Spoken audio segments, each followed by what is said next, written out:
அரசியல்வாதிகள்லாம் பேசும்போது பார்த்தீங்கன்னா, அண்ணா ஆட்சி கொடுப்போம், எம்ஜிஆர் போல் ஆட்சி நடத்துவோம், ஜெயலலிதா அம்மையார் போல் ஆட்சி நடத்துவோம், ஜெ கலைஞர் போல் ஆட்சி நடத்துவோம், காமராஜர் போல் ஆட்சி நடத்துவோம் அப்படிங்கிறலாம் சொல்கிறத விட்டுருங்க.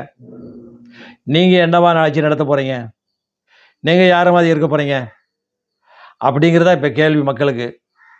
ஏன்னா அந்த காலத்து வயதானவர்கள்லாம் இருந்தாங்க. அதெல்லாம் இப்போ மறைஞ்சு இப்போ வயசாகி ஓரமாக உட்காந்துட்டாங்க.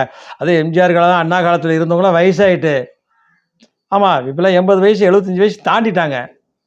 அவங்களாம் இனிமேல் அரசியலுக்கு வந்து சப்போர்ட் பண்ணுவாங்கன்னு சொல்ல முடியாது. இப்போ உள்ள காலத்துக்கு இளைஞர்களுக்கு நீங்கள் என்ன செய்வீர்கள்? நீங்கள் யார்?